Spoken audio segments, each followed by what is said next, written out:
ማሚን እንግሊዝና ፈረንሳይ ጀርመን ላይ ጦራቸውን መዘዙ። ይሄ ኢሚዲየት ኮዝ ኦፍ ሰከንድ ወርልድ ዋር ነው የሚለውን ብንጠየቅ ለማንሳት እንድንችል ነው ማለት ነው። ዘኮርስ ኦፍ ዋር ምን ይመስላል ማለት ነው። አግኒስ ፖላንድ ያው ጀርመኖች ምንድነው ላይቴን የሚባለው ብሊት ክሬዝ የሚባለው የዋር ታክቲክ መብረቃዊ ጥቃት ነው የፈጸሙባቸው ማለት ነው። በአግኒስት ዴንማርክ ኤንድ ኖርዌይ ደግሞ በጣም ኒውትራል የነበሩ ሀገሮች ናቸው። ቀጥታ የጀርመን ባይዞ ዋነኛው የአንደኛውም ዓለም ጦርነት የሁለተኛውም ዓለም ጦርነት ጠባጫሪ ብለን የምናየው ጀርመንን ነው ሂስቶሪካል አናሊሲስ ላይ ማለት ነው። ስለዚህ ቅድም እንዳልኳችሁ ፖላንድ ላይ እንደዛ መብረቃዊ ጥቃት አድርገው ጀመረ ጦርነቱ ማን ጀርመኖች ማለት ነው፣ ናዚ ፓርቲ። በመቀጠል ናዚ ፓርቲ ምን አደረገ ማለት ነው፣ ኒውትራል የነበሩ ጦርነት ላይ እንጌጅ ያላደረጉ ዴንማርክ እና ኖርዌይ ምን አደረገ ማለት ነው፣ አኔክስ አደረገ ማለት ነው። ጀርመን ዘስጌነድ ቫሊያብል ሰብማሪን ያው አትላንቲክ ኦሽን ላይ የባህር ኃይል ቤዝ ማግኘት ቻለ ማለት ነው። ምንና ምን ዴንማርክ እና ኖርዌይን አኔክስ በማድረጉ። አግኒስ ፈረንሳይ ደግሞ ናዚ አርሚስ ኢንቬድድ ኖርዘርን ፈረንሳይን 1940 ላይ 39 ነው የጀመረው እንዳልኳችሁ 1940 ላይ ኒውትራል የሆኑ ሆላንድ እና ቤልጅየምን በማቋረጥ ምናደረገ ፈረንሳይን ኢንቬድ አደረገ ማለት ነው። በአጠቃላይ ይህን ይመስላል። ዜን ናዚ አርሚስ ድጋሚ ይሄ ማግኖት የሚባለው ማግኖት ላይን የሚባለው ያው ሰፋ ባለው ብታዩት ነው አሪፍ የሚሆነው። ማግኖት ላይን የሚባለው አንድ የጀርመን ሚኒስትሪ ኦፍ ዋር የሆነ ፎርትረስ ወይም እንደሚባለው ምሽግ ረጅም ምሽግ የገነባዋል እና ፈረንሳይ ላይ ያለ ነው፣ ፈረንሳይና ጀርመን መሀል ላይ ያለ ነው። ስለዚህ የጀርመን አርሚ ያንን አልፎ ፈረንሳይን ማጥቃት ጀመረ። ስለዚህ የፈረንሳይ አላይ ወይም በዚህ አላይ ፎርስ ላይ ነበረችው ብሪቲሽን ሙሉ ጦሯን አስፍራ ነበረ። ግን የጀርመንን አርሚ መቋቋም አቃታትና ትታ ማምለጥና ወደ እንግላንድ ጦሯን መመለስ የቻለችበትን ሁኔታ እናያለን። በአጠቃላይ ፍሬንች ሬዚስታንስ የፈረንሳይ ኃይል ተመከተ፣ በደንብ አድርጎ ተደበደበ። በምን በጀርመን ኃይሎች ማለት ነው። ከዛ ወደዚህ ጦርነት ደግሞ ጣሊያኖች የዛን ኒውትራል ሆነው ቆይተው ነበር። ቀጥታ ከጀርመን ጎን ሆነው ጦርነቱን ተቀላቀሉት ማለት ነው። ጃፓኖችን ወደ ፈረንሳዮችን ይሄ የጀርመን ጦር እስከ ደቡባዊ ግዛት ድረስ እያሳደደ ሄደበት። እነዚህ ለንግግር ብዙ አይመቹም፣ ግን ሃይላይቱን ብቻ ልበላችሁ። ቀጥታ ደግሞ ከብሪቴን ጋር ጀርመኖች ያደረጉት ኢንጌጅመንት ምንድነው? ሉፍትዋፍ ወይም የጀርመን አየር ኃይል ምንድነው? ቀጥታ ጀርመንን ለተከታታይ 3 ወር ጀርመንን የጀርመን አየር ኃይል ሉፍትዋፍ የሚባለው ሲደበድብ ቆየ ማለት በአየር ኃይል ከደበደቡ በኋላ በመካናይዝድ ፎርስ ለመቆጣጠር አስበው ማለት ነው። ነገር ግን የብሪቲሽ ሮያል ኤር ፎርስ የሚባለው በትክክል በሚገባ በቂ ዝግጅትም አድርጎ ነበር የሉፍትዋፍ የጀርመን አየር ኃይል ጥቃትን ኮንትሮል ማድረግ ቻለ። ስለዚህ ይህንን በማየት የጀርመን ጦር ድጋሚ ምን ማድረግ ጀመረ ማለት ነው። እንግሊዞች በጣም መቋቋማቸውን አይተው እዛ ጋር ጊዜ ከማባክን ብለው ወደ ጉዟቸውን አደረጉ ወደ ባልካን እና ወደ ኖርዝ አፍሪካ ጣሊያንን ለማገዝ ጦራቸውን ይዘው ሄዱ፣ በእንግሊዝ በኩል ተስፋ በመቁረጥ ማለት ነው። አግኒስት ራሽያ ደግሞ ምንድን ነው የተደረገው? እንዳልኳችሁ ብሊት ክሬግ የሚባለው እንዳትረሱ መብረቃዊ የሆነ የጀርመኖች የጦር ታክቲክ ነው። ይህንኑ የጦር ታክቲክ ቀጥታ ማን የተገበረ ማለት ነው? ራሽያ ላይ ተገበረ። ማን? ጀርመኒ፣ የናዚ ፓርቲ ማለት ነው። ተዋካይር ምን ለማድረግ ራሽያ ዛኔ ራሽያ ብቻ አይደለም የሚባለው ዩናይትድ ሶሻሊስት ሶቪየት ዩኒየን ነው የሚባለው። ሶቪየት ዩኒየን ይባላል። በጣም ብዙ ሀገራት ከራሽያን ጨምሮ እና ዩክሬንን፣ ባልቲክና ስላቪክ ስቴቶችን ጨምራ ነው የዛኔ ሶቪየት ዩኒየን የምትባለው። በዛ ላይ የሂትለር ጦር ወደዚህ ወደ ራሽያ ላይ ጥቃቱን የሰነዘረው ምንድን ነው? ዩክሬን አካባቢ በመሄድ ይህ ጥራጥሬ እንደሚታወቀው ስንዴ አምራች ናት፣ ከፍተኛ የሆነ ዩክሬን ማለት ነው። የድንጋይ ከሰልና አይረን ለመቆጣጠር ካውካሰስ የሚባሉት አካባቢንም ጨምሮ ለመቆጣጠር ነው ወደዛ ሄደው። ካውካሰስ የሚባሉት በተለምዶ አርሜኒያ፣ አልባኒያ፣ ሮማኒያ የሚባሉ አካባቢዎችን የራሽያንም የተወሰነ ፓርት የሚያጠቃልል ነው። ያንን ኮንትሮል ለማድረግ የሂትለር ጦር ወደዛ ዘመተ ማለት ነው። ሂትለር በፍጥነት ይህን የሶቪየት ዩኒየንን ተቆጣጥሮ ሰፕላይ ላይኑን ለማስፋት ነበር ጥረት ያደረገው። ነገር ግን በሶቪየቶች በኩል ደግሞ ከፍተኛ ዝግጅት ተደርጎ ነበር። ምንድን ያደረጉት? ስኮርችድ ኢርዝ ፖሊሲ የሚባል ጦርነት ነው። የምታስታውሱ ከሆነ በእኛም በሰሜኑ ጦርነት ላይ ጠቅላይ ሚኒስትር አብይ ትዕዛዝ መሰረት ስኮርችድ ኢርዝ ፖሊሲ የሚባለው ምንድን ነው? ያለን ነገር ለጦርነት ማዋል ሳይሆን በማቃጠል በማውደም የጠላት ኃይል አግኝቶት አግኒስት እነዛ ላይ እንዳይጠቀም ማድረግ ነው። ሶቪየት ዩኒዮኖች የጀርመንን አርሚ መመከት ቻሉ ማለት ነው። በመቀጠል ጃፓኒዝ አታክ አፖን ዩናይትድ ስቴትስ እስከዛ ድረስ ኒውትራል ነበረች እስከ 1941። ምንድን ያደረገው የጃፓን አየር ኃይል ቀጥታ ሀዋይ የሚባል ግዛት ላይ የአሜሪካን ፒርል ሃርበር የሚባል የናቫል ቤዝ ጥቃት ሰነዘረ። ወደ 2000 አካባቢ የሚሆኑ ሰዎች ሞቱ። አየር ኃይላቸው ማነው ናቫል ቤዝ ላይ የነበረ ኤርክራፍቶች ወይም ኤርክራፍት የሚባለው አውሮፕላኖች ከትንሽ እስከ ትልቅ ያሉ አውሮፕላኖች ተጎዱባቸው። ኢቨን መርከብም ተጎዳባቸው። በዛ ላይ ተመስርቶ አሜሪካኖች ምን ሆኑ ማለት ነው? ቀጥታ ወደ ጦርነቱ ገቡ። በየትኛው ሳይድ? በአላይድ ፎርስ ሳይድ ወደ ጦርነቱ ኢንጌጅ ያደረጉ ማለት ነው። በአጠቃላይ ዋት ዌር ዘ ሪዝን ፎር ዘ ዲፊት ኦፍ ጀርመን የሚለው እናያለን። ጀርመን እንዴት ተሸነፈ? በአጠቃላይ የዛኛው የአክሲስ ፓወር መሪ የነበረው ማለት ነው። ፍሮም ኖርዝ አፍሪካ ቱ ኢታሊ እንዴት ነው የሆነው? ብሪቲሽ አርሚ አንደር ጀነራል በርናን ሞንቶጎምሪ ዲፊትድ ዘ ጀርመን ኤንድ ኢታሊያንስ አት ኤላሚና ኢጅፕት ላይ የጣሊያንና የጀርመን ጦር የእንግሊዝ ጦር አሸነፋቸው። ከዛም በኋላ ምን ማድረግ ጀመረ? ወደ ዌስት ወደ ምዕራብ ፑሽ ማድረግ ጀመረ። ከምስራቅ በኩል ደግሞ አንግሎ አሜሪካን ወይም የአሜሪካና የእንግሊዝ ጥምር ጦር የፈረንሳይ ግዛት ላይ በመሆን የፈረንሳይ ቅኝ ግዛት የነበሩ ፍሬንች አፍሪካ አካባቢ ላይ በመነሳት ከኢስት እነዚህ ወደዚህ መጡ። ከዌስት ደግሞ ቅድም ያልኳችሁ የእንግሊዝ ጦር መጣ። ሳንዱች የማድረግ ጥረት ተደረገ። በዛ መሃል ምን ሆነ ማለት ነው? የነዛ የአክሲስ ጦር በማምለጥ ወደ ዩሮፕ ገብቶ ወደ ላይ ስኬፕ አደረገ። ከዛ በኋላ የነዚህ የአላይድ ፎርሶች ምንን ነው ሲሲሊንና የሳውዝረን ጣሊያን አካባቢን ተቆጣጠሩት ማለት ነው። የሞሶሎኒ የፋሽስት ጎቨርንመንት ኮላፕስ እያደረገ መጣ። በአጠቃላይ ጣሊያን እጅ ሰጠች ማለት ነው። በመቀጠል ራሻ ካውንተር ኦፌንሲቭ ቅድም ያልኳቸው ራሻኖቹ ኢርዝ ስኮርድድ ፖሊሲ በሚባል ከፍተኛ የመከላከል ስራ ጀርመኖችን ተከላክለው ነበር። አሁን ግን በከፍተኛ ሁኔታ እስከ 300 ሺህ የሚሆኑ የናዚ ወታደሮችን በመደምሰስ ስታሊንግራድ የሚባል የራሻ አንድ ግዛት ነው እና ከዛ ላይ በማውጣት የናዚ አርሚ በአጠቃላይ ራይንላንድ የሚባል አካባቢ ድረስ በመሸኘት እንትኖች ተስፋ እንዲቆርጡ አደረጉ ማለት ነው። አንግሎ አሜሪካን ኢንቫሽን ኦፍ ፍራንስ የአንግሎ አሜሪካን ምንለው የእንግሊዝና የአሜሪካን ጦር ነው። በአጠቃላይ በኢዜንሃወር በሚባል ጀነራል የተመራ የእንግሊሽ ቻናልን በማለፍ በጀርመን ቁጥጥር ስር የነበረችው ፈረንሳይን ነፃ አወጣ። ከማን? ከጀርመን ቁጥጥር ስር አወጣ እና ቀጥታ ወደ ጀርመን ማርች ማድረግ ጀመረ። ስለዚህ ጀርመኖች ተስፋ በመቁረጥ ቀድመ ያልኳችሁ ራይን ሪቨርን በማቋረጥ የአላይድ ፎርስ በመምጣቱ ሂትለር ተስፋ ቆረጠና ራሱን አጠፋ። እዛ በኋላ በሚቀጥለው በሜይ 8 1948 ዓ.ም ላይ የአሜሪካው ፕሬዚዳንት ሃሪ ትሩማን እና የእንግሊዙ ፕራይም ሚኒስተር ዊንስተን ቸርችል የአክሲስ ሳይድ ወይም የጀርመን የጣሊያን እና የጃፓን ዩኒየን መሸነፉን አረጋገጠና የድልን እንትን ለአሰማ ማለት ነው። በአጠቃላይ ጃፓኖችን በዚህ ጦርነት በዚህ በአላይድ ፎርስ በከፍተኛ ሁኔታ ተቀጠቀጡና እጅ ስጡ ሲባሉ አናደርግም አሉት። የአሜሪካ ኃይል ሁለት ቦታ ላይ ሂሮሺማና ናጋሳኪ የሚባል የጃፓን ከተሞች ላይ አቶሚክ ቦምብ ወይም ኒውክለር ተጠቀሙና ደመሰሷቸው ማለት ይቻላል። በዚህ የሁለተኛ ዓለም ጦርነት ተጠናቀቀ። ከዚህ ላይ መውሰድ ያለባችሁ አሁን የነገርኳችሁን ነገር ነው። ዋነኛ ነገሮች አላይድ ፎርስ እነማ ነበሩ፣ አክሲስ ፓወር እነማ ነበሩ የሚለውን መያዝ ነው። ስንት ዓመተ ምህረት ተጀመረ፣ ስንት ዓመተ ምህረት አለቀ የሚለውን ነገር ነው። ኢሚዲየት እና ፎርማት ኬዙን በደንብ አድርጋችሁ እንድታቁልልኝ ነው። ኮንሲኬንሲስ ኦፍ ዘዋር ያው ኢኮኖሚካሊ ከፍተኛ የሆነ ኪሳራ ነው። የወታደራዊ የፕሮፐርቲ ዳሜጅ ተከስቷል። ሶሻሊ ደግሞ በጣም ብዙ ሰዎች የሞቱበት፣ ብዙ ሰዎች የተፈናቀሉበት፣ ሲቪሊያን እና ወታደሮች ያለቁበት ጦርነት ነው። ፖለቲካሊ ጀርመን፣ ጣሊያን እና ጃፓን ቶታሊታሪያን ሲስተማቸው ምን አደረገው? ኦቨርስሮን ወይም ተገረሰሰ ማለት ነው።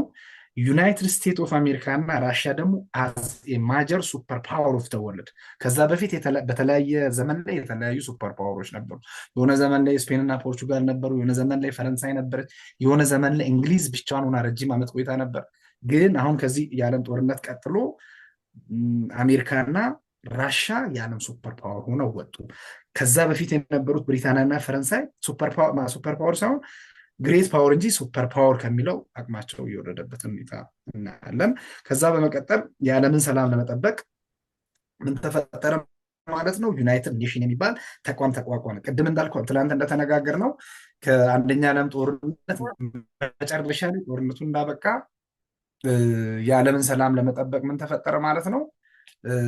ሊግ ኦፍ ኔሽን የሚባል ተቋም ተቋቁሞ ነበረ። ዛሬ በምናየው ሁለተኛ ዓለም ጦርነት ላይ ደግሞ ምን የሚባል ተመሰረተ? ዩናይትድ ኔሽን የሚባል ኢንተርናሽናል ተቋም ተመሰረተ ማለት ነው። በመቀጠል ኮልድ የሚባለውን ፌዝ ነው የምናየው። ኮልድ የምንለው በአጠቃላይ ኮልድ ዋር ወዝ የኮምፒቴሽን ቢትዊን ሱፐር ፓወር ዛት ላስትድ ፍሮ ከ1945 እስከ 1991 የዓለም ሱፐር ፓወር የተባሉት በአሜሪካና በራሻ መካከል የተደረገ ከፍተኛ የሆነ ኮምፒቲሽን ነው። ውድድር፣ ግርግር፣ ግብግብ ነው ማለት እንችላለን። በራሻ ሳይድ ኮሚኒዝም የሚባለውን ነገር ኮሚኒዝም የሚባል ፖለቲካል ኢኮኖሚካል ፓራዳይም የሚከተሉና የሚያንቀሳቀሱ ሲሆኑ በአሜሪካ ስር ደግሞ ካፒታሊዝም የሚባል ርዕዮተ ዓለም ካፒታሊስት ብሎክ በመባል ይታወቃሉ። በሁለቱ የተደረገ ኮምፒቴሽን ነው። ከስንት እስከ ስንት? ልክ ሁለተኛ ዓለም ጦርነት ካበቃ ቀን ጀምሮ ከ1945 እስከ 1991 ድረስ የተካሄደ ነው። ይሄ ኮልድ ዋር የተደረገው ጥይት ተተኩሶ አይደለም። የፕሮፓጋንዳ ጦርነት፣ የዲፕሎማሲ ጦርነት፣ ሳይንቲፊክ፣ የኢኮኖሚክ፣ የኮምፒቴሽን እና ስፓዮኔጅስ በስለላ የተደረገ ጦርነት ነው የሚለውን ነገር ያዙት። ሌላ ብዙ ነገር አያስፈልግም። ካፒታሊስት ብሎክ የሚባሉት ያው ዩኤስኤ፣ አሜሪካ፣ ብሪቴን፣ ፍራንስ፣ ዌስት ጀርመኒ፣ ሳውዝ ኮሪያ፣ ጃፓን ወዘተ የካፒታሊስት ወይም የአሜሪካ ሳይድ የነበሩ ናቸው። ኮሚኒስት ብሎክ የሚባሉት በሶቪየት ዩኒየን የሚመሩት ደግሞ ፖላንድ፣ ኢስት ጀርመኒ፣ ቼኮስሎቫኪያ፣ ሃንጋሪ፣ ሮማኒያ፣ ቡልጋሪያ፣ አልቤኒያ፣ ኪዩባ፣ ኖርዝ ኮሪያ፣ ኖርዝ ቪየትናም ወዘተ። ኢትዮጵያ በራሷ የዚህኛው ፓርቲ ኤንድ ፓርሰል ነበረች ማለት ነው። እንደምታውቁት በደርግ ሰዓት ኢትዮጵያ የኮሚኒስት ብሎክ አባል፣ ዓለም በሁለት ተከፍሎ ነበር የሚለውን ነገር ከ1945 እስከ 1991 የሚለውን ነገር መያዝ ነው። በዚህ ሜን ፊቸርስ ኦፍ ዘ ኮልድ ዋር ላይ ምን ምን ተደረገ? ፎሬን ኤዶች ነበሩ። ምን አይነት? ትሩማን ዶክተሪን በሚባል ተብሎ የሚታወቅ ቅድም ያልኳችሁ ሃሪ ትሩማን የሚባል የአሜሪካን ፕሬዚዳንት ግሪክ በምኖች ኮሚኒስት ግሪክ ላይ ያሉ ኮሚኒስት ጎሪላዎች የግሪክን መንግስት አታክ ሲያደርጉና ቱርኮች ደግሞ የራሽያንን ፕሬዠር እንዲቃወሙ ወታደራዊና ኢኮኖሚ ድጋፍ አደረገ። ማን? በትሩማን የሚባለው የአሜሪካ ፕሬዚዳንት። ስለዚህ ትሩማን ዶክተሪን በመባል ይታወቃል ይሄ ሂደት። ዶን ፎርጌት ምንምናምን ግሪክ በኮሚኒስት ጎሪላዎች አታክ በነበረችበት ሁኔታና ቱርኮች ደግሞ በራሻ በሚጠቁ ሰዓት ይህንን ለመመከት የአሜሪካን እርዳታ ተደርጓል። ይሄኛው ምን ይባላል? ትሩማን ዶክተሪን ይባላል። ሁለተኛው ማርሻል ፕላን ነው የሚባለው የአሜሪካን ሴክሬታሪ ኦፍ ስቴት ነው። 1947 ዓ.ም ላይ ምን ማድረግ ነበረ የያዘው? አብዛኛውን የአውሮፓ ሀገራት በኢኮኖሚ መደገፍ፣ በምን ስር እንዲሆኑ? በአሜሪካ ስር እንዲሆኑ የማድረግ ኢንክሉዲንግ ራሽያን ጨምሮና የራሽያን ደጋፊዎች ራሽያን ሳተላይት የሚባሉትን ማድረግ ጀመረ። የራሻ ኦፖዚሽንስ ምንድን ነው? ይሄ አካሄድ ካፒታሊስቶች ዓለምን ለመቆጣጠር የሚያደርጉት ነው አሉና ይሄኛውን ድጋፍ የአሜሪካንን ድጋፍ መቃወምና አለመቀበል ጀመሩ። ምንን መሰረቱ?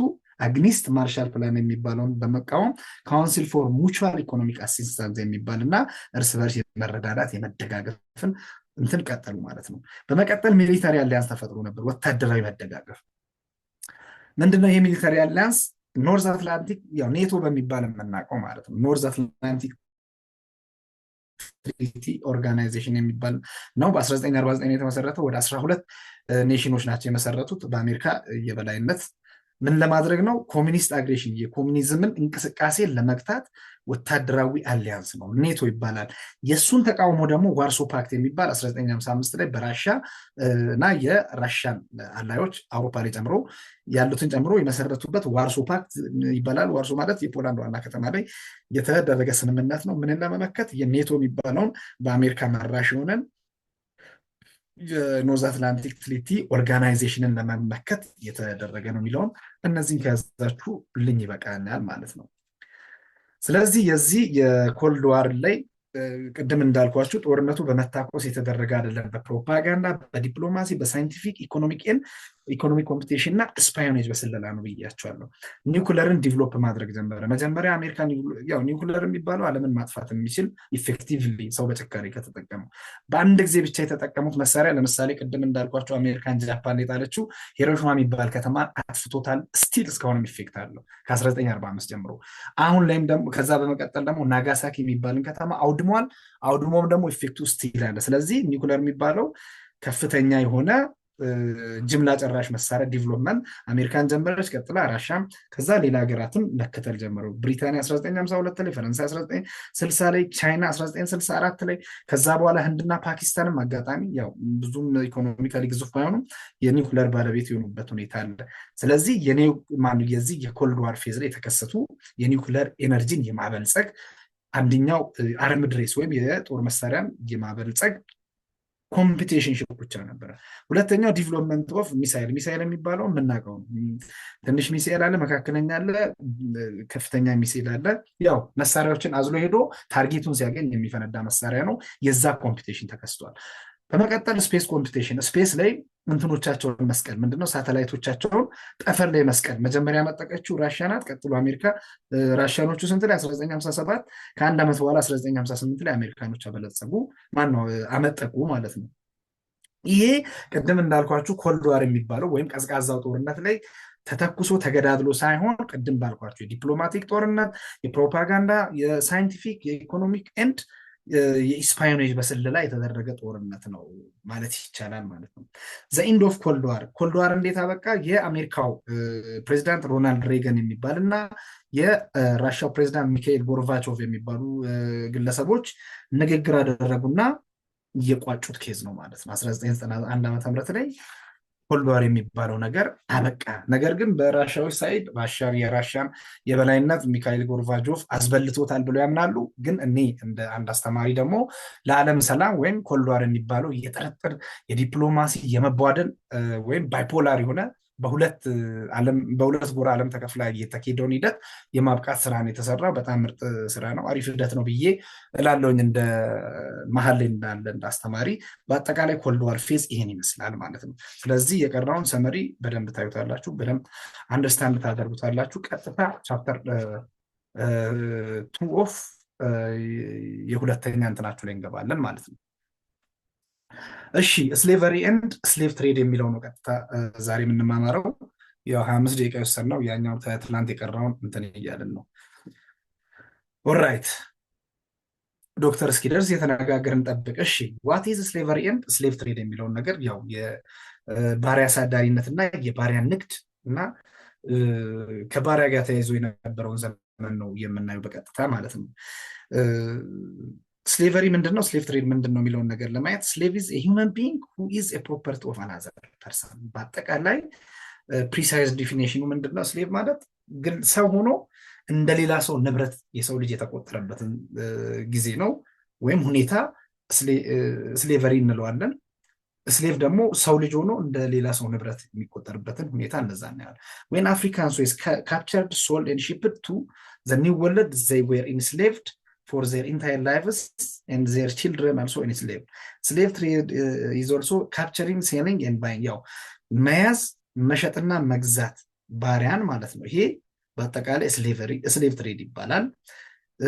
ስሌቨሪ የምንለው ደግሞ ያው ከአፍሪካ በተለያየ መልኩ አፍሪካውያኖችን ይዘው ኒው ወርልድ የሚባለው ቅድም ባልኳችሁ በነ ቫስኮ ዳጋማ በነ አሜሪኮ ቫስከስ ባደረጉት ዲስከቨሪ ትላንትና በተነጋገርነው በዛ ዲስከቨሪ መሰረት ኒው ወርልድ ምንላት አሜሪካ ተገኘችና አሜሪካ ፍሪ ቦታ፣ ከባድ ሪሶርስ፣ የእርሻ ቦታ በመገኘቱ ላይ ተመስርቶ ዩሮፒያኖች ያንን ሪሶርስ ለመበዝበዝ እዛ ላይ በተለይ በሰዓቱ እንደ ሮ ማቴሪያል እንትን የሚባሉት የአግሪካልቸራል ፕሮዳክቶች ናቸው። ጥጥ፣ ቡና፣ ሹገርኬን የመሳሰሉት ነበሩ። ስለዚህ እነዛን ለማምረት ባሪያ ፈልገው በተለያየ ጊዜ በተለያየ ዘመን የተለያየ አይነት ባሪያን ተጠቅመዋል። ለምሳሌ ነጭ ባሪያዎች ነበሩ።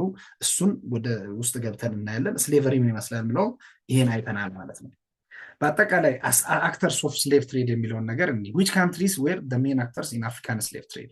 the first ያው ፖርቹጋሎች ናቸው and Spain were the main organizers of the trade, but by the second half of 17th century the countries of northwest were ቢካሚንግ ኢንቮልቭድ የኖርዝ ዌስተርን ዩሮፒያን ካንትሪዎች ኢንጌጅ ማድረግ ጀመሩ። በመጀመሪያ ግን ፖርቹጋሎች እና ስፓኒሾች ነበሩ በዚህ ስሌቭ ትሬድ ላይ ኢንጌጅ ያደረጉ። ዱሪንግ ዘ 18 ሴንቹሪ ብሪቴን ዋዝ ዘ ፎርሞስት ስሌቭ ትሬዲንግ ፓወር። ከዛ በመቀጠል ፈረንሳዮች፣ ደቾች፣ ፖርቹጊዞች፣ ስፓኒሾች በየተራቸው በዚህ ስሌቭ ትሬድ ላይ ኢንጌጅ አድርገዋል። ምንድነው እነዚህ ሁሉ ምን አላቸው? ኮሎኒ አላቸው። ምን ላይ? ኒው ወርልድ የሚባለው አሜሪካ፣ ኖርዝ አሜሪካ እና ሳውዝ አሜሪካ ፕላስ ካሪቢያን አይዝላንድ የሚባሉት ላይ ኮሎኒ ነበራቸው። እዛ ኮሎኒ ላይ ምንድነው ቅድም ያልኳችሁ አግሪካልቸር ፕሮዳክቶችን በማስመረት በምን በባሪያ ጉልበት አስመርቶ ወደ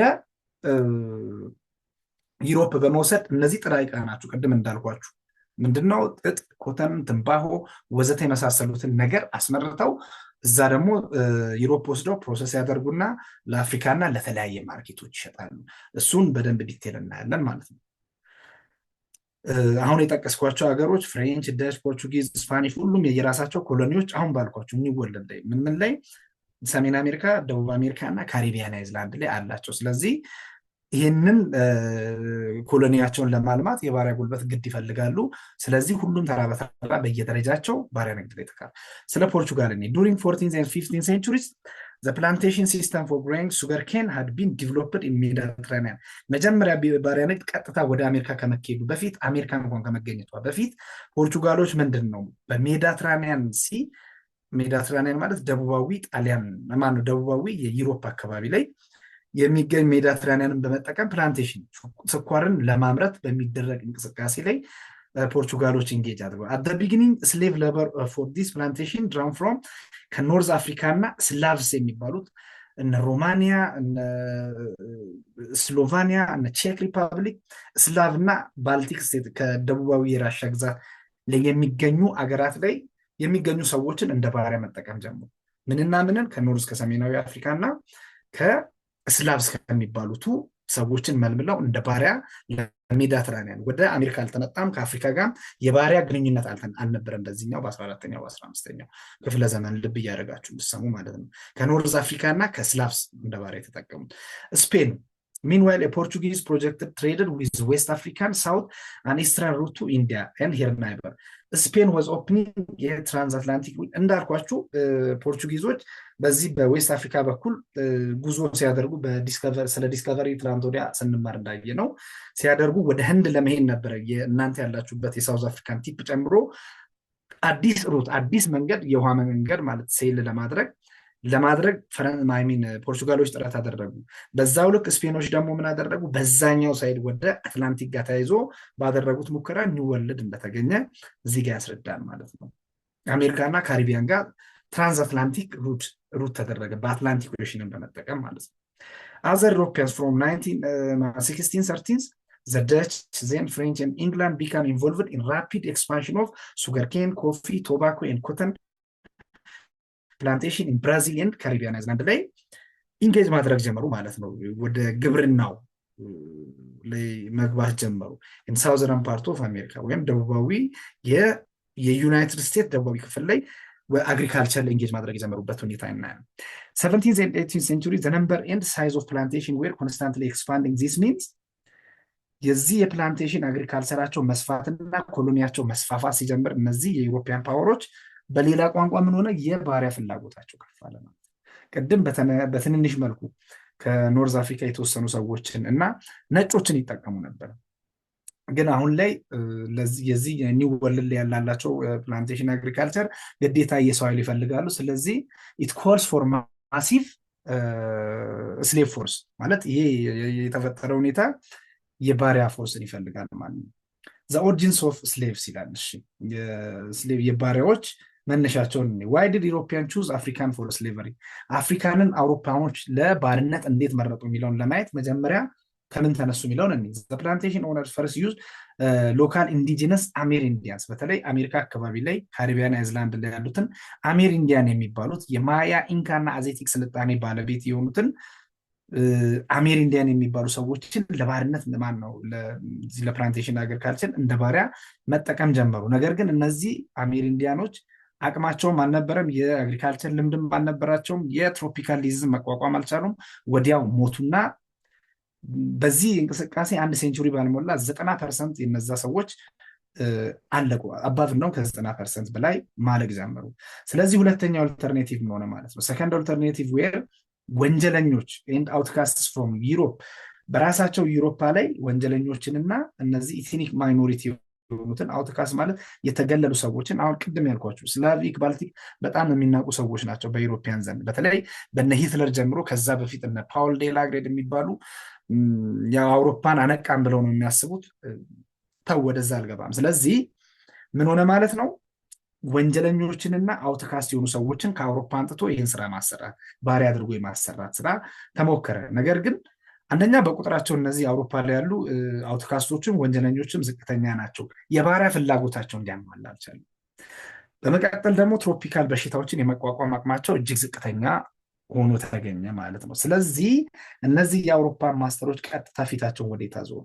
ፌስድ ዊዝ ዚስ ፕሮብለም ዘ ዩሮፒያን ኮሎናይዘርስ ኦፍ ሴንትራል ኤንድ ሳውዘርን አሜሪካ ተርንድ ቱ አፍሪካ ፎር ዜር ስሌቭ ሌበር ፎርስ። ቀጥታ አፍሪካን ምርጫቸው አደረጉ ማለት ነው።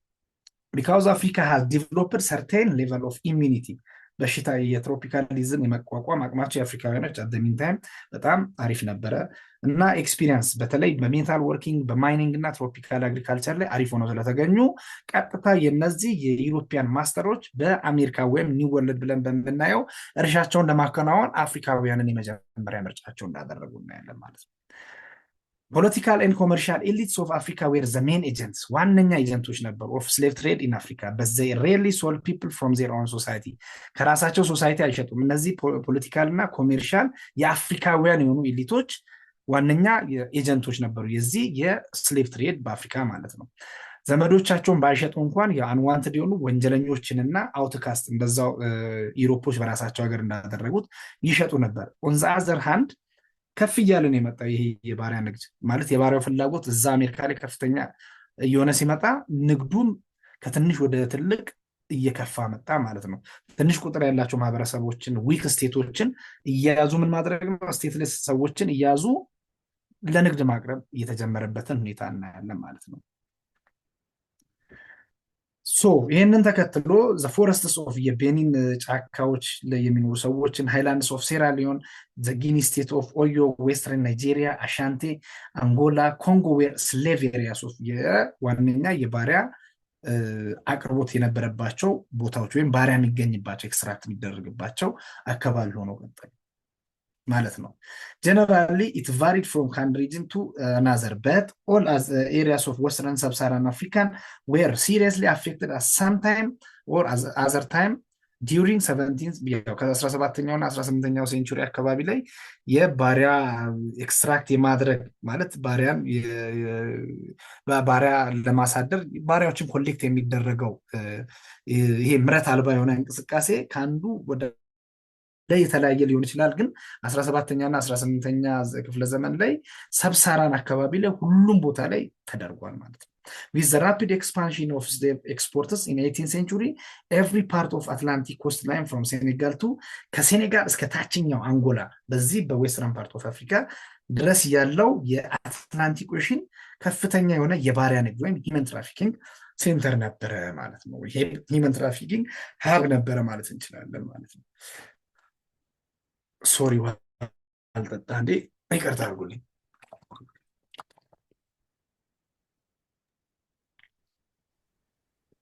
እሺ እንቀጥል።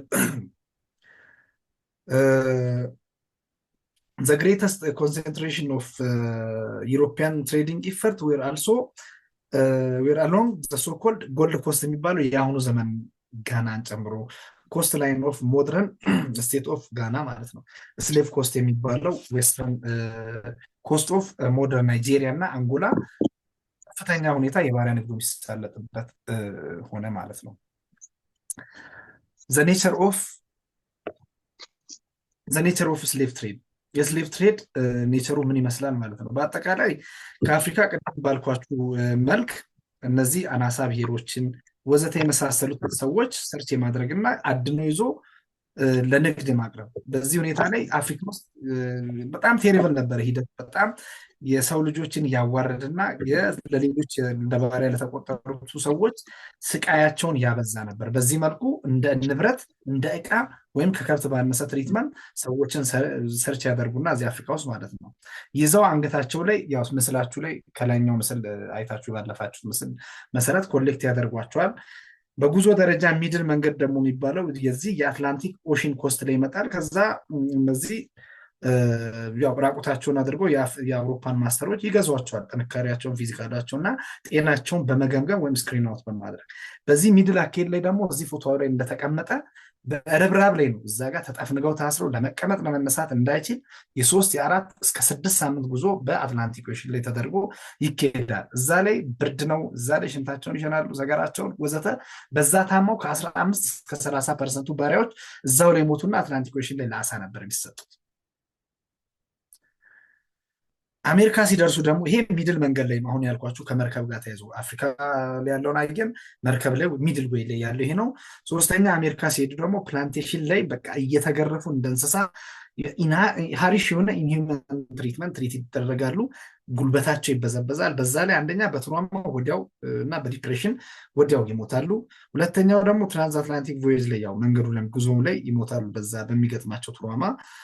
1/3 ኦፍ ፖፑሌሽን ዳይድ ዊዝን ፈርስት የመጀመሪያ 3 ዓመት በቃ ከአፍሪካ ከተወሰዱ 3 ዓመት ሳይሞላቸው ይሞታሉ። ግን ውስን ቁጥር ያላቸው ግን እስከ 10 ዓመት ሊቆዩ ይችላሉ። በምን ዘ ሜን ኮዝ ኦፍ ዴዝ ዌር አንደር ፊዲንግ ኤንድ ኦቨር ወርኪንግ፣ ትንሽዬ ምግብ እያስበሏቸው ስራ ሊሰሩ ብቻ በማለት ከፍተኛ ስራ ያሰሯቸዋል። በዚህ ድካም መሰረት ይሞታሉ ማለት ነው። ትራያንጉላር ስሌቭ ትሬድ የሚባለውን ፕሪሳይዝሊ ነው። ትራያንግል የሚባለው ትራያንጉላር ስሌቭ ትሬድ ትራያንግልን ይሰራል። ኢማጂን ትራያንግሉ የሚሰራው ምንድን ነው? ከላይ በኩል ትራያንግል ሳሉና ዩሮፕ አለ።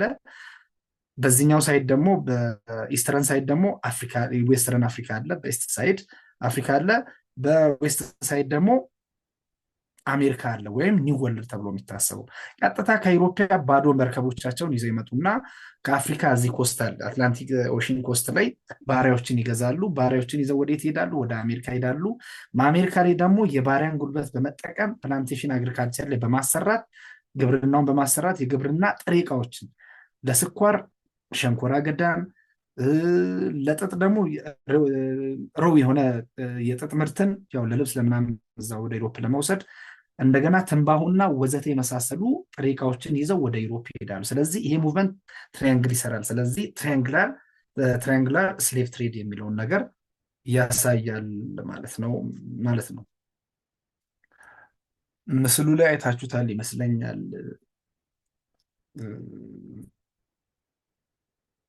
ትንሽ ከፍ ብታደርገው ሎካ ይቅርታ ጋር ምስል አለ አንድ ትራያንግሉን የሚያሳየው ማለት ነው። ይሄ ትራያንግል እንዳልኳችሁ ነው። ዩሮፕ አለ፣ ከዩሮፕ አፍሪካ አለ፣ ከአፍሪካ ደግሞ ወደዛ ወደ አሜሪካ ይሄዳል። ከአሜሪካ ደግሞ ጥሬ ዕቃ ይዘው ሄደው ወደ ዩሮፕ ይሄዳሉ። ይሄንን ነው ትራያንግል ስለሚሰራ ነው ትራያንጉላር ስሌቭ ትሬድ የሚባለው ማለት ነው።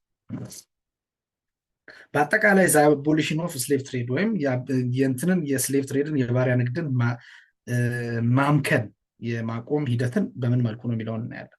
ፖለቲካል ፋክተር ዋትዌር ፋክተሮቹ ማለት ነው።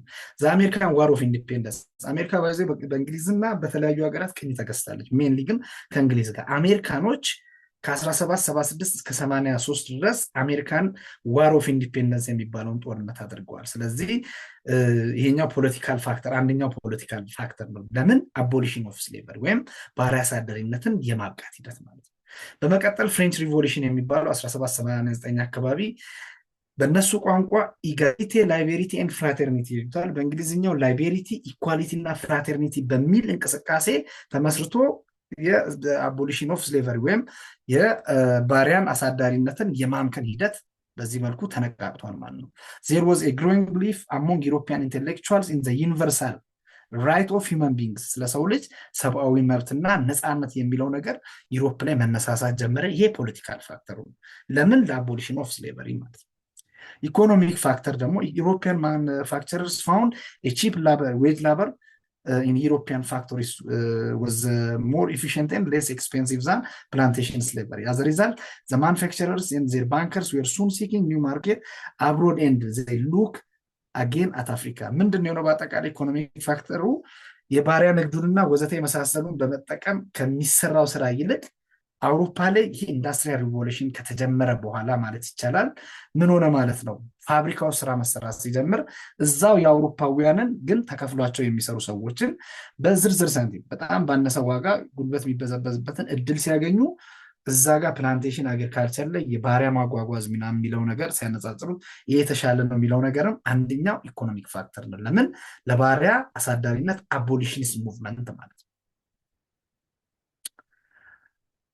በመቀጠል ስሌቭ ሬዚስታንስ ባይ ዘምሰልቭስ ፍሮም ዘ ቬሪ ቢጊኒንግ ኦፍ ስሌቭ ትሬድ ካፕቲቭ በተለይ ምርኮኛ ስሌቮች ባሪያዎች አፍሪካ ላይ ራሱ ሬዚስታንስ ሙቭመንት ያደርጉ ነበር።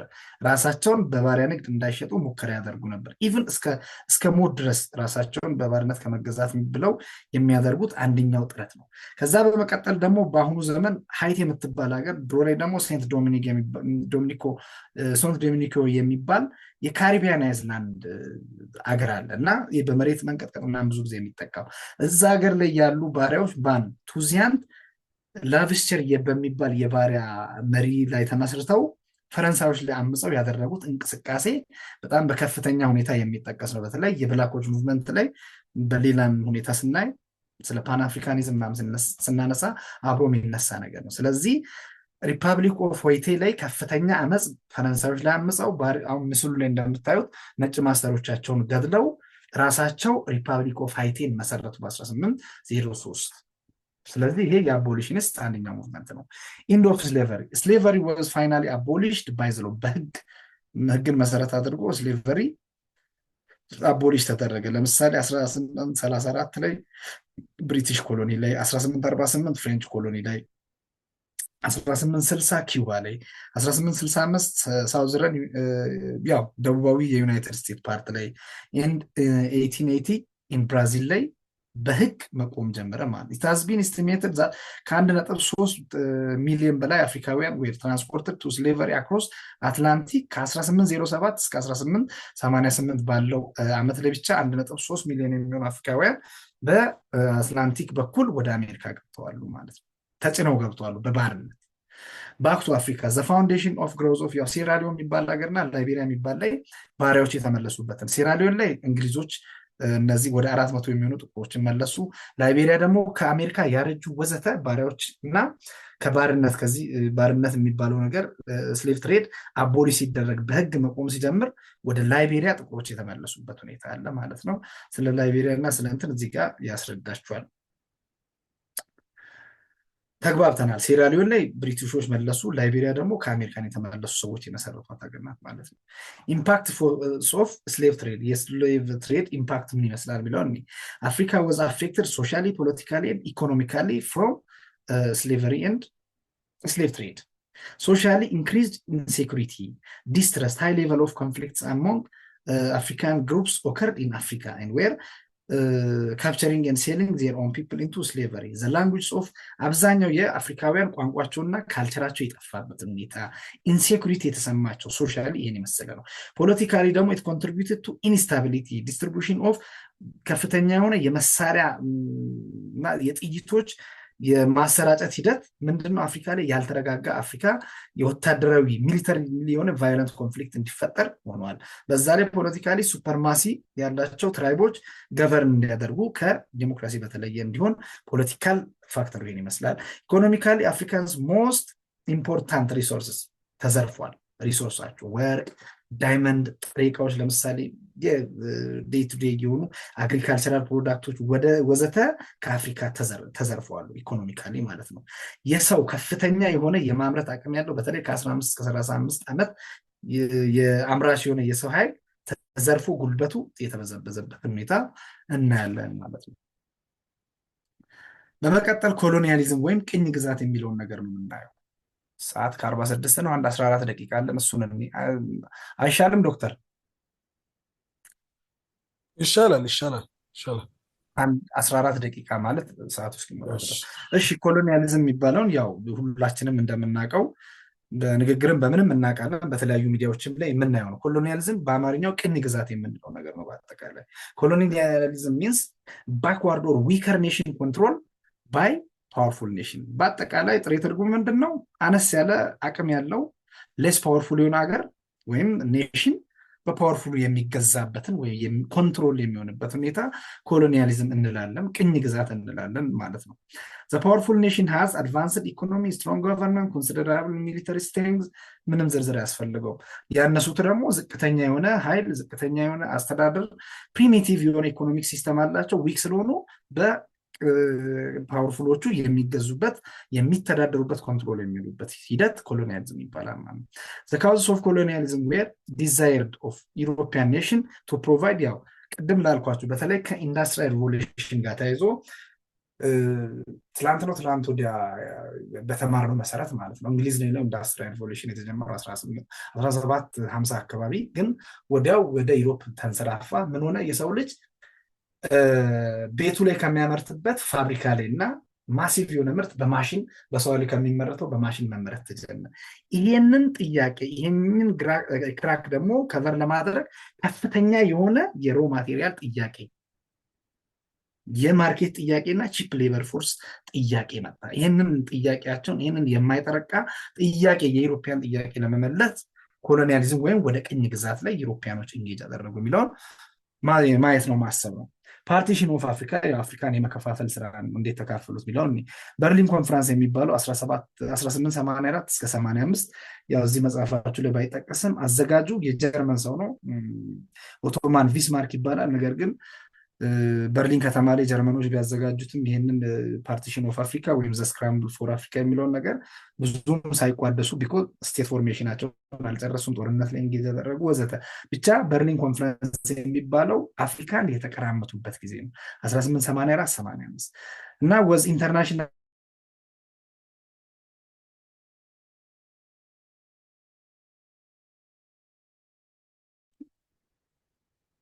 ድምፅ ሄደዋል። ስምምነቶች። ይቅርታ ተቋረጠ። እሰማለሁ። አሁን ይሰማል። እሺ በዚህ በበርሊን ኮንፈረንስ መሰረት ሁለት ስምምነቶች ተደርገው ነበር። አንደኛው ስምምነት ምንድነው? ሴትል ቱ ኢምፖርታንት የኮንጎ ቤዚን አካባቢ ሌጂቲሜት አውቶሪቲው የማን ነው? ኪንግ ሊዮፖልድ የሚባል የቤልጂያን አንድ ኢምፔሪያሊስት ብቻውን የኮንጎ ቤዚን ሪቨር አካባቢ ያሉትን ሀገራት ብቻውን የመቆጣጠር ሌጂቲሜት ራይት ተሰጥተው፣ በመልሱ ደግሞ ኪንግ አግሪድ ምን አደረገ? የአውሮፓን ነጋዴዎችንና ሚሽነሪዎችን ፍሪ አክሰስ እንዲኖራቸው እዛ ጋር ያደርጋል። ይሄ አንደኛው ነው። ሁለተኛው ደግሞ ዘ አግሪድ ዛት ኢሮፒያን ክሌም፣ አንደኛው በአጠቃላይ የአውሮፓ አገር ሌላኛውን የአውሮፓ አገር ቅኝ ሲገዛ ሪኮግኒሽን መስጠት እና የኮሎኒዎች ላይ ያለመነካካት፣ ነን ኢንተርቬንሽኒዝም። ልብ አድርጉ፣ በሀገራቸው ሳይሆን ቅኝ በሚገዙት ሀገር ላይ አንዱ ቅኝ ከገዛ ኢፌክቲቭ የሆነ ኮንትሮል ካሳደረ ሌላኛው ቅኝ የሚገዛ የአፍሪካ ሀገር ላይ ያንን አፍሪካ ሀገር ሌላኛው ኤሮፓ እንዳይቀማው ሪኮግናይዝ ተደርጎ ያለመነካካት የሚለውን ስምምነት ተሰማሙ ማለት ነው። ስክራምብል ፎር አፍሪካ፣ አፍሪካን እንዴት ተቀራምቷት ሚላትን እኔ ባይ 1914 ብሪቲሽ ዶሚኔትድ ሳውዝ አፍሪካ፣ ሮዴዥያ የሚባለው ከእናንተ ከፍ ብሎ ማለት ነው ዚምባብዌ ማለት ዚምባብዌ እና ዛምቢያ ሳውዘርን ሮዴዥያ እና ኖርዘርን ሮዴዥያ ነው የሚባለው። ኬንያ፣ ዩጋንዳ፣ ሱዳን፣ ኢጅፕት በብሪቲሽ ከ1914 በኋላ ተቆጣጠሩ። አፍተር ወርልድ ዋር ፈርስት ኢንግላንድ አኳየር ፎርመን የጀርመን ኢስት አፍሪካ የሚባለው ታንጋኒካ፣ የአሁን ሰዓት ታንዛኒያ እና የዩጋንዳ ሳምፓር ተቆጣጠሩ ማለት ነው። በ1847 ዘ ፍሬንች አር ኮንትሮል አልጄሪያ።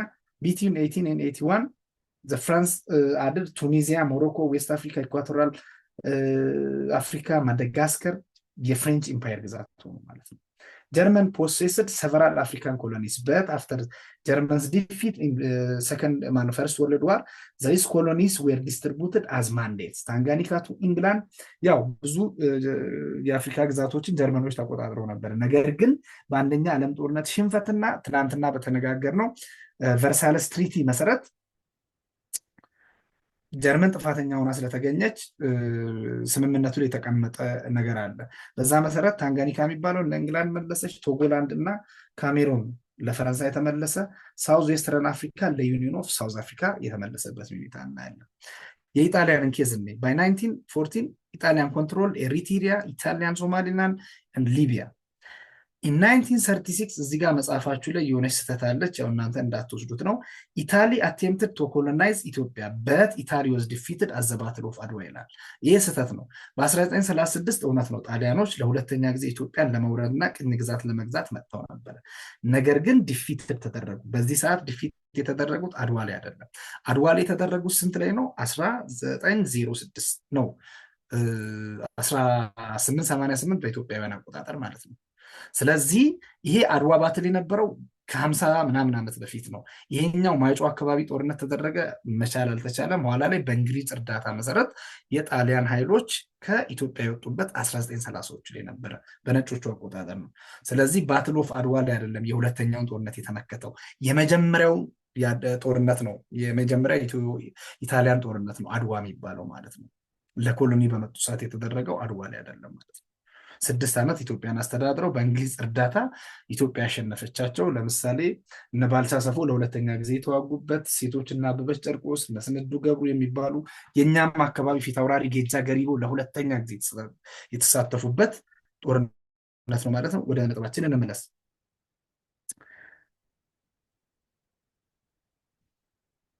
እሺ አፍተር ሰከንድ ወርልድ ዋር ኢታሊ ሰሬንደር የአፍሪካን ፖስት የአፍሪካ ላይ ይዞታዋን በሁለተኛ ዓለም ጦርነት ላይ እንዳልኳችሁ የሁለተኛ ዓለም ጦርነት እንትን ነው ኢትዮጵያም ላይ የተደረገው የሁለተኛ ዓለም ጦርነት ቅርንጫፍም ነው።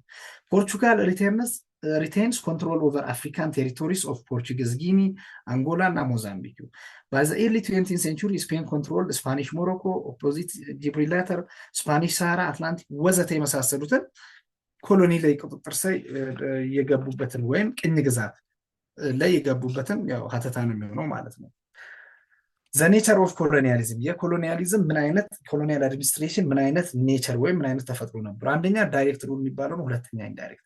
ለምሳሌ ዳይሬክት ሩል የሚባለው ምንድን ነው? ቀጥታ ፈረንሳዮች ያደረጉት ነገር ነው። ምንድነው? ዚስ ሚንስ ዛት ኮሎናይዘር ዋንትድ ቱ አሲሚሌት ወይም ሰዎችን ካልቸራቸውን፣ ለምሳሌ ፈረንሳይ ቅኝ ግዛት ላይ የተያዙ ሀገራትን የፈረንሳይዝድ ማድረግ ወይም የፈረንሳይን ቋንቋ እንዲናገሩ በፈረንሳይ ኢቭን ፈረንሳይ ፓርላማ ላይ ፓሪስ ባለው ላይ እነዚህ ጥቁሮች እንዲወከሉ ግን ምንም ያህል ኢንፍሉዌንስ የሌለው ሊሆን ማለት ነው። በአጠቃላይ አሲሚሌት የማድረግ ሂደት እና ቀጥታ የመግዛት ነው። ሁለተኛው ግን ኢንዳይሬክት ሩል የሚባለው ብሪቲሽ የተከተለችው ቲዮሪ ኦፍ ኮሎኒያል አድሚኒስትሬሽን ነው። እንዴት ነው?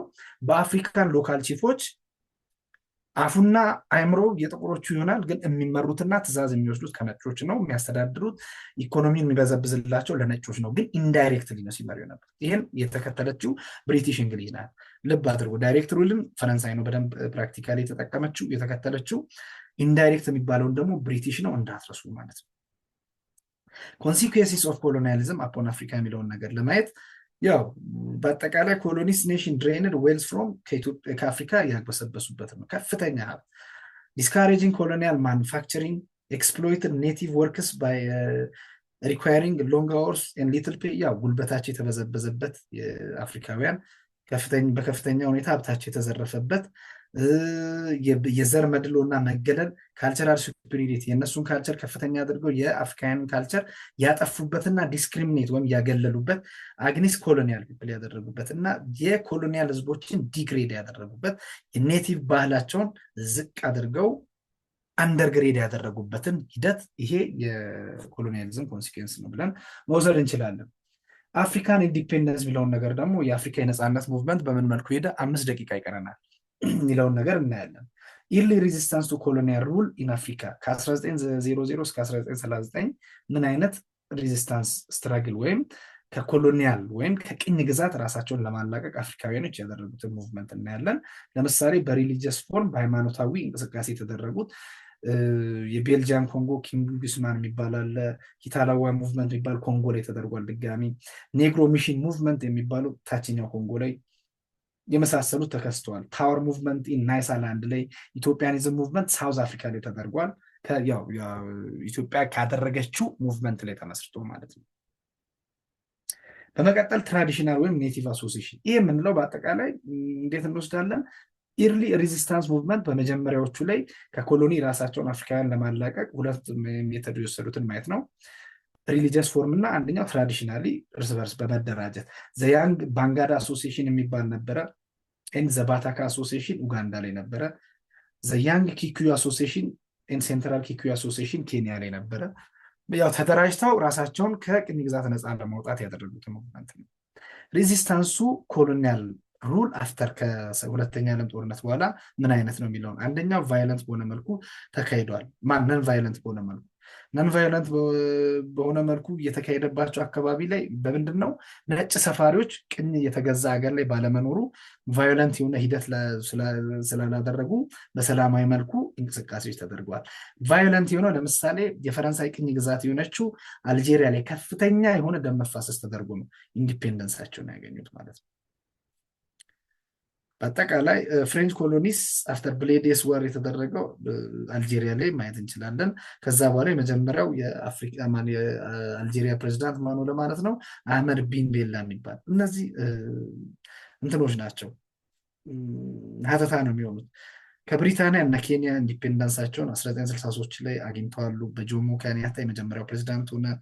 ጎልድ ኮስት ወይም አሁን ላይ ጋና ምንላት ሀገር ኢንዲፔንደንሷን አገኘችና kwame ንኩርማ የሚባል ሰውዬ የጋና ሊደር ሆኖ እንደመራ እናያለን። ሀተታዎች ናቸው። ፋክተርስ ዛት ሄልፕድ አፍሪካን ኢንዲፔንደንስ የሚለውን ለማየት ያው አፍሪካን ኢንዲፔንደንስ የረዱ ፋክተሮች ምንድን ናቸው? አንደኛ ወርልድ ዋር ላይ አፍሪካውያኖች ልምድ አግኝተዋል ከጦርነቱ ማለት ነው።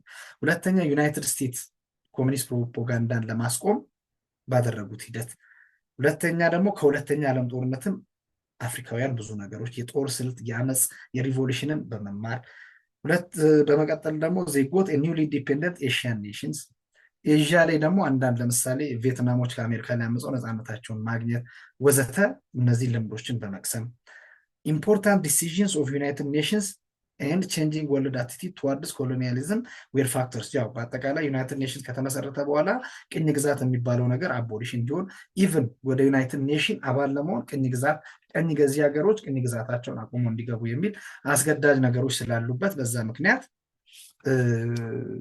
እንትን አለ ማለት ነው ለኮሎናይዜሽን እንዲያበቃ ወይም አፍሪካውያኖች ኢንዲፔንደንሲያቸውን አቺቭ እንዲያደርጉ ምክንያት ሆኗል ማለት ነው። ስለዚህ ሰዓታችንም ኤግዛክትሊ 5 ሰዓት ሆኗል። 1 ሰዓት ተጠቅመናል። ደቂቃ ቢኖር እችኛዋን ከበር አድርገን ብናልፍ አሪፍ ነበረ። ስለዚህ ሰዓቱ ሞልቷል ማለት ነው። ዶክ ምን ይሻላል? ዶክተር ይበቃል። 1 ሰዓት። እሺ በቃ ቴንክ ዩ ጉድ ናይት ጋይስ። እሺ በተባባለው መሰረት አንብቡ። መልካም ጊዜ ይሁንላችሁ። እሺ ቴንክ ዩ ባሎሽ ዳና ይላል። ቴንክ ዩ